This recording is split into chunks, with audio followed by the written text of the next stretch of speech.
So big ಬಾಸ್ಗೆ ಕಾಲ್ ಬಂದಿದ್ದು and ನೀವು ಈ ಬಾರಿ ಹೋಗೋದಕ್ಕೆ ಆಗದದ್ದು ಅದ್ರ ಬಗ್ಗೆ ಹೇಳೋದಾದ್ರೆ?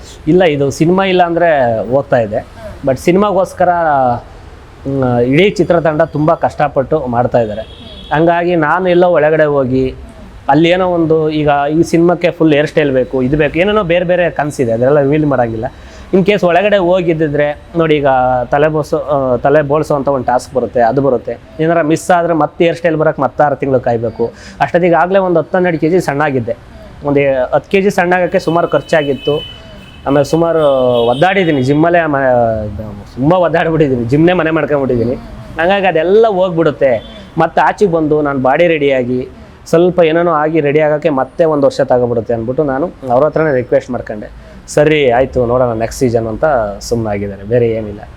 ಓಕೆ, ಸಿನಿಮಾ ಅಂತ ಬಂದಾಗ ಹೊಸಬ್ರು ಬರ್ತಾ ಇದ್ದಾರೆ, ಪ್ರಯತ್ನಗಳು ಮಾಡ್ತಾರೆ, ಇನ್ನೊಂದೇನೋ ಮಾಡ್ತಾರೆ. ಬಟ್ ಬಂದಾಗ ಸಿನಿಮಾ ಎಷ್ಟೋ ಜನಕ್ಕೆ ಬದುಕನ್ನ ಕೊಟ್ಟಿಲ್ಲ, ಕೊಟ್ಟರೆ ಫುಲ್ ಶೈನಿಂಗ್, ಇಲ್ಲ ಅಂದರೆ ಗೊತ್ತಿದೆ ನಿಮ್ಗೆ ಏನಾಗುತ್ತೆ ಅಂತ ಹೇಳಿ. ಸೊ ನೀವು ಕೂಡ ಆ ಭಯ ಅಂತೂ 100% ಇದ್ದೇ ಇದೆ. ತುಂಬ ಇದೆ ಭಯ, ನಿದ್ದೆ ಮಾಡ್ತಾ ಇಲ್ಲ ನಾನು ಸರಿಯಾಗಿ.